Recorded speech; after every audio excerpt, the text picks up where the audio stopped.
Vamos lá, pessoal. Começando agora a hidrostática. Ok? Paramos um pouquinho aquela ideia de movimentos, de equilíbrio e tudo mais. Nós vamos começar a aula 25, então. 25, 26 e 27 serão aulas referente à parte de hidrostática. Hidrostática são fluidos. A gente pensa assim, só água. Não, não é só água. São fluidos. Podem ser líquidos, podem ser fluidos na forma de vapor ou de gás. O termo gás não é muito adequado. A gente utiliza mais a questão da ideia de vapor. Embora é comum a gente ver gases. Tá? Mas a ideia correta são líquidos e vapores. Beleza? E isto de forma parada, em repouso, estática desses fluidos. Então essa é a nossa ideia agora. Hidro, fluidos, estático, estão parados. Primeira ideia que nós temos que vincular é identificar a diferença entre massa e densidade. Massa específica e densidade. A massa específica está associada a uma substância. A densidade a um corpo. Então, quando a gente coloca, por exemplo, a ideia de uma esfera maciça feita de ferro. Uma esfera maciça feita de ferro. Ao lado, uma esfera com o mesmo volume, idêntica, porém, ela é uma esfera oca. Ela não é uma esfera maciça. Ela possui dois elementos na realidade, que é o ferro, que é sua estrutura externa, e o ar, na parte da sua estrutura interna. Nós podemos dizer que a massa específica do ferro para a esfera maciça é igual à massa específica do ferro para a esfera oca. Porque eu estou analisando substâncias. Agora, a densidade da esfera maciça, ela é maior do que a densidade da esfera oca. Por que surge isso? A densidade de uma substância, de um corpo, é dado pela relação entre a massa e o volume do corpo. A massa específica também é dada por massa sobre volume. Porém, aqui nos interessa a substância, a massa e o volume da substância. Aqui me interessa a massa e volume do corpo como um todo. De forma que a massa da esfera maciça é maior do que a massa da esfera oca, embora possuam o mesmo volume. Os volumes são iguais, mas como a massa da maciça é maior, a densidade da maciça também será maior para volumes iguais, porque são volumes iguais. Aqui eu não tenho somente ferro, eu tenho ferro e aqui dentro tem ar. Não é ar, é um vácuo independente. Se eu fosse calcular a densidade dessa substância, desse corpo todo aqui, eu poderia calcular por densidade relativa. Ou densidade relativa não, resultante, ou densidade do corpo. Densidade resultante seria um termo interessante de utilizar. Por quê? Eu teria que pegar a massa do ferro, somar com a massa de ar e dividir pelo volume de ferro mais o volume de ar. Aí eu teria a densidade dessa substância toda aqui. Substância não, desse corpo todo aqui. Então, temos que tomar cuidado com isso. Nós vamos utilizar o termo massa específica quando for uma substância homogênea, feita do mesmo material. Densidade quando for um corpo, tá? Que não necessita ser homogêneo. Por exemplo, uma bola de futebol é um corpo que não é feito somente de um único material. Um barco, ele é um corpo que não é feito somente de um material. Então aí nós utilizamos o termo densidade. Quando nós pegarmos um corpo que ele é todo feito de um mesmo material e ele é maciço, a densidade nós poderíamos chamar de massa específica. Beleza? Então essa é a primeira diferença que nós temos que tomar cuidado. Massa específica, densidade. Densidade para corpos, massa específica para substância. É como se fosse uma ideia de uma propriedade da substância, pessoal. A propriedade dela, ela tem aquele valor. O ferro, ele possui uma massa específica bem definida. Porque cada grama de ferro possui um certo volume. E é constante isso, porque é ferro. O cobre possui uma outra massa específica. Por quê? Porque para cada grama de cobre, existe um certo correspondente volume de cobre. Então isso é a substância que me interessa. Quando eu tenho um corpo, me interessa o somatório de todas as massas de cada uma das substâncias do que ela é formada, dividido pelo somatório de todos os volumes. Um barco, por exemplo, tem a parte das cordas, tem a parte de madeira, tem a parte de ferro, tem a parte de ar internamente, caso exista alguma comporta internamente, tem a parte de pano. Então tem que analisar cada uma dos itens para nós encontrarmos a densidade total do corpo. Essa é a primeira parte. Além disso, nós temos que lembrar o seguinte, uma coisa que é do dia a dia, que é importante, não é nem relembrar, é ressaltar. A ideia de que densidades pequenas, as densidades dos corpos, quando esses corpos são colocados em um fluido, esses corpos eles podem afundar ou podem subir. Tá? E a densidade menor do que o do fluido vai acabar fazendo com que o corpo flutue. A densidade maior com que o corpo afunde. Então essa ideia inicial já é importante ressaltar, trazer para cá. Uma outra coisa, uma outra definição que ela se torna muito importante aqui nessa parte da introdução à hidrostática é a seguinte ideia. O que é ou como vamos definir pressão? O termo pressão. Só para voltar aqui um pouquinho, a unidade utilizada, pessoal, é gramas por centímetro cúbico ou quilogramas por metro cúbico. Existem outras, mas são muito pouco usuais. Na pressão.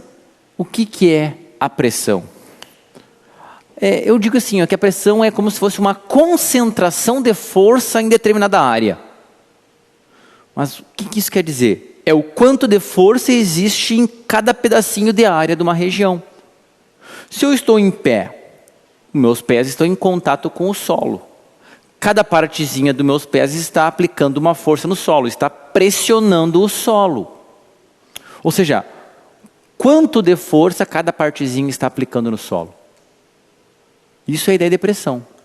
Matematicamente, a pressão é um P minúsculo. Existem questões que trazem P maiúsculo, temos que tomar cuidado com isso, para não confundirmos com peso.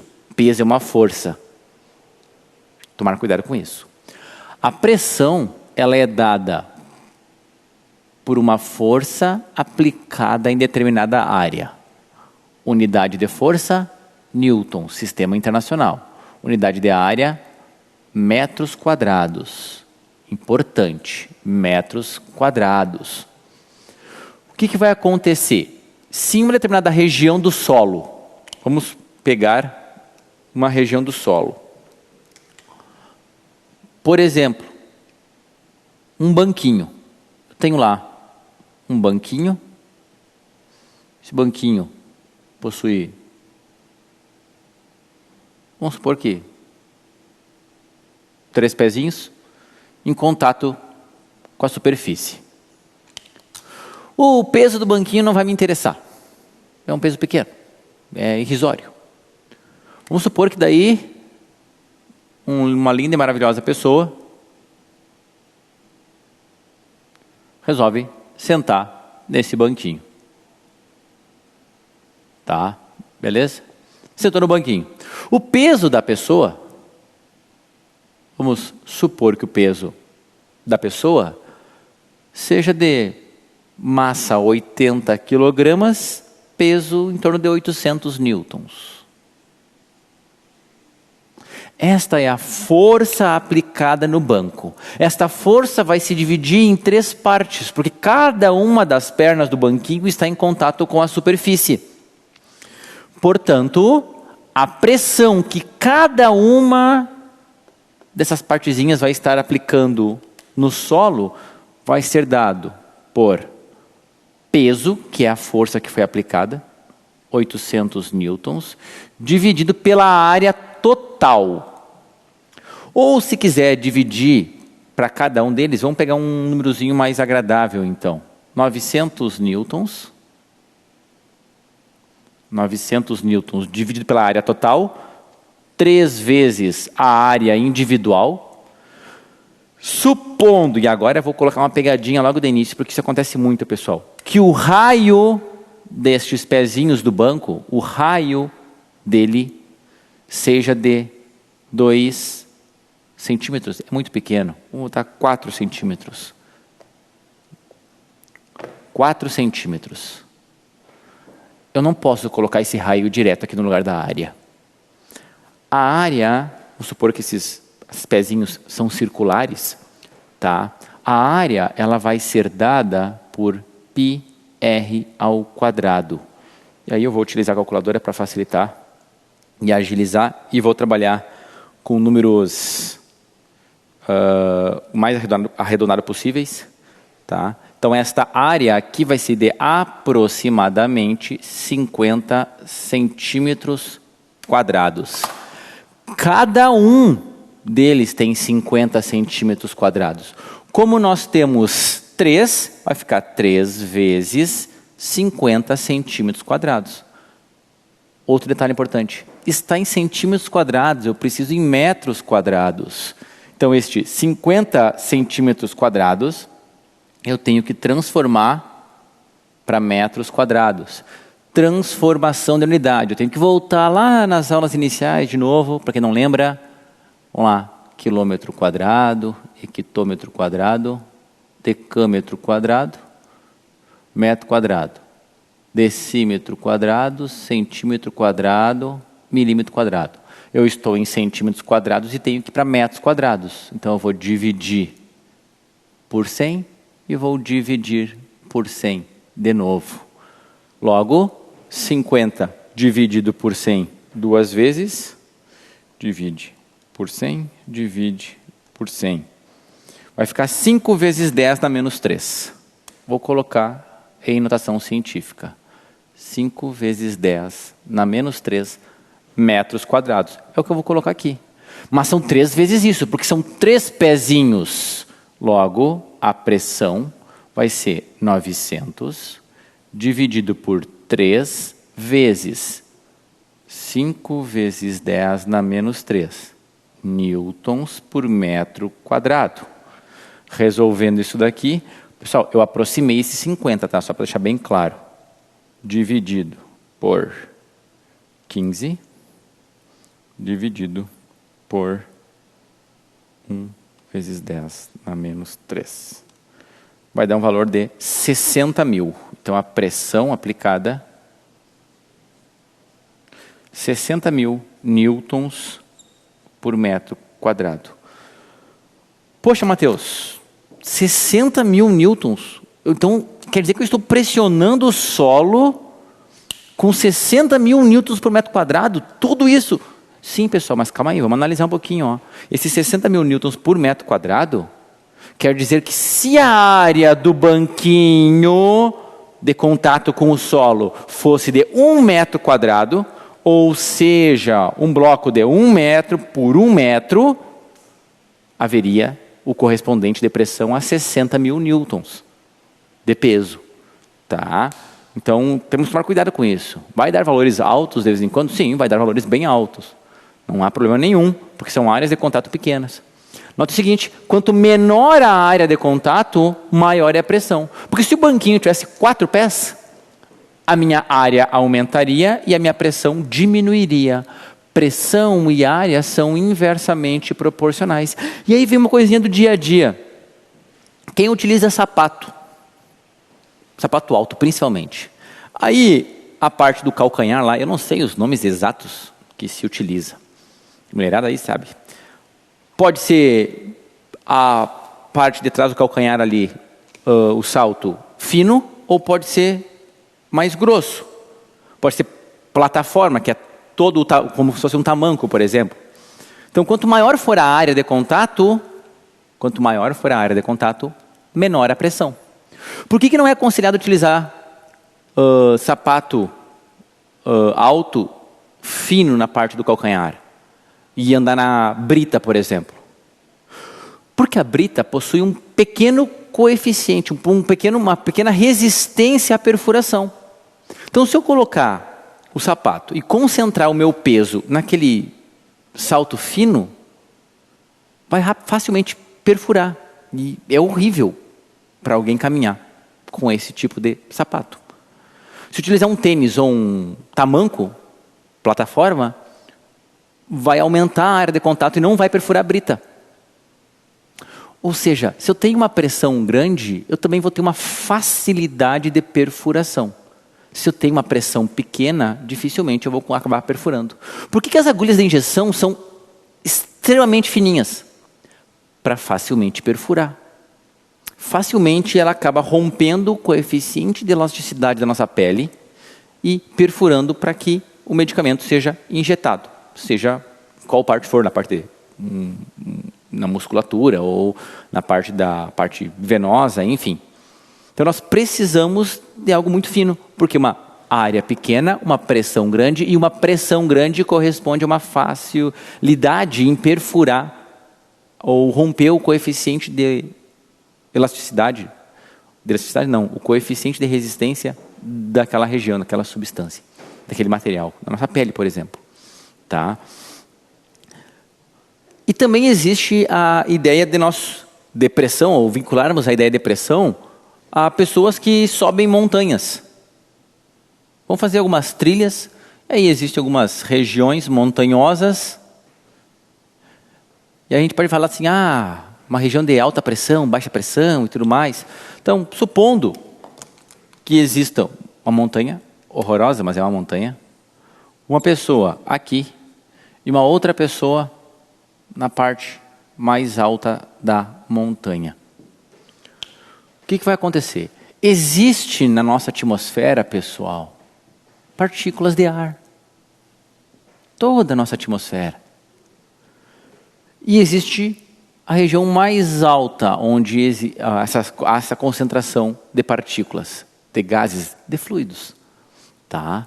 Notem que a quantidade, a altura de partículas em cima desta pessoa, que eu vou chamar de pessoa B, e aqui embaixo de pessoa A. A altura, a quantidade de partículas é menor do que a quantidade de partículas que existe, ou a altura de partículas que existe em relação a esta pessoa aqui. Portanto, o peso das partículas sobre a cabeça da pessoa A é maior do que o peso das partículas sobre a cabeça da pessoa B. De forma que a pressão nesta região aqui, a pressão na região A é maior do que a pressão na região B. Claro que considerando áreas iguais. Tá?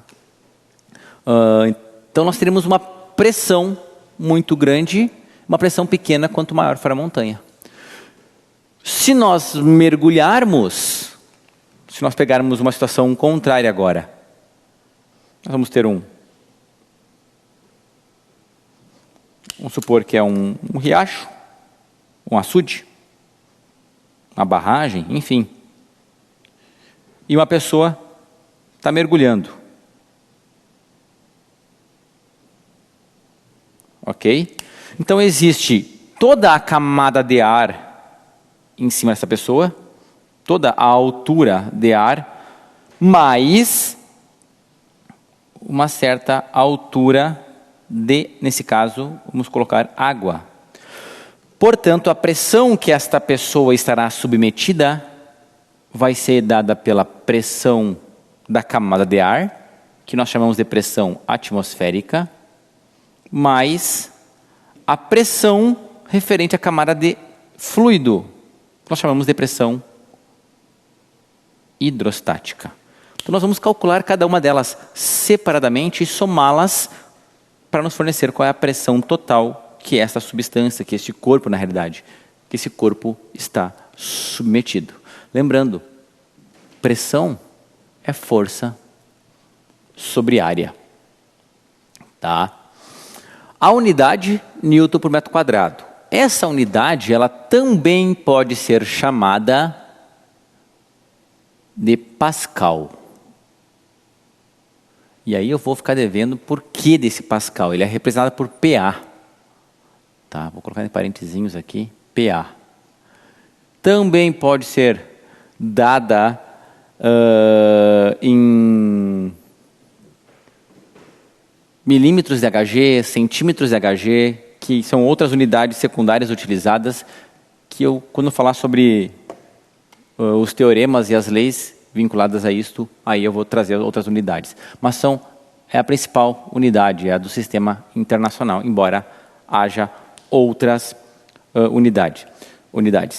Um outro exemplozinho que nós podemos utilizar no dia a dia é nós pegarmos uma caneta. Vocês mesmos podem fazer isso em casa. Pega uma caneta, tá? Tirem a tampa, peguem com os dedos ou um lápis e coloquem um na ponta fina do lápis, o outro na parte de trás. E aperte. Vocês vão ver que vai doer muito mais na pontinha, em função de que há uma concentração de força.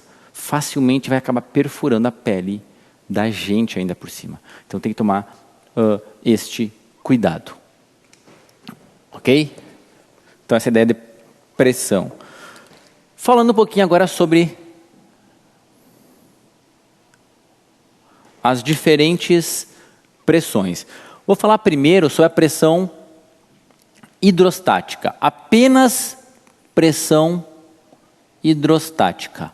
Ela vai ser dada pelo peso do fluido, pelo peso da parte. Vou colocar esse exemplozinho aqui, DH2O, sobre a área que estará em contato com a pessoa. Este peso, matematicamente, ele pode ser dado pela massa de água, ok, vezes a gravidade. Então, a massa de H2O vezes a gravidade sobre a área. A massa, lembrando lá da densidade, como densidade é igual a massa sobre volume. Como nós estamos falando de um fluido, então nós vamos chamar de massa específica. Nós podemos isolar a massa e nós teríamos que a massa vai ser a massa específica vezes o volume de líquido. Nós vamos substituir aqui. Então a pressão hidrostática vai ser o μ da água, massa específica da água, vezes o volume de água, vezes a gravidade sobre a área de contato com a pessoa. Este volume de água, ele pode ser dado matematicamente pela área de contato com o nosso corpo, vezes a altura dessa coluna de água. Então nós vamos substituir aqui no lugar do volume. Então a minha pressão hidrostática vai ser o μ da água, vezes a área da água, vezes a altura, vezes a gravidade sobre a área de contato. Estas áreas de contato podem se cancelar. E nós teríamos que a pressão hidrostática, ela vai ser dada por μ do líquido, vezes o G, vezes o H. A pressão, pessoal, hidrostática, ela só depende da altura da coluna do fluido que está sobre a pessoa, sobre o corpo. A pressão atmosférica, do mesmo jeito. Eu vou pegar o peso de ar que existe ali em cima, massa do ar vezes gravidade. Vou abrir a massa do ar. Vai ficar em questão de μ do ar vezes o volume de ar. Vou abrir o volume do ar. E aí eu teria que a pressão atmosférica também será dada por μgH. μ do ar vezes a gravidade, vezes a altura da coluna de ar. Então a gente pensa o seguinte, que se eu tiver um vasilhame grande, vai dependendo da quantidade de água que está em cima. Não depende da quantidade de água que está em cima para sabermos a pressão. Depende somente da altura da coluna de ar, para nós descobrirmos qual é a pressão, ou hidrostática ou atmosférica. Show? Essa é uma introduçãozinha referente à parte de densidade mais específica e inicialmente aos tipos de pressão que nós iremos trabalhar, que é a parte básica para esse conteúdo inicial. Beleza, pessoal? Ficamos por aqui.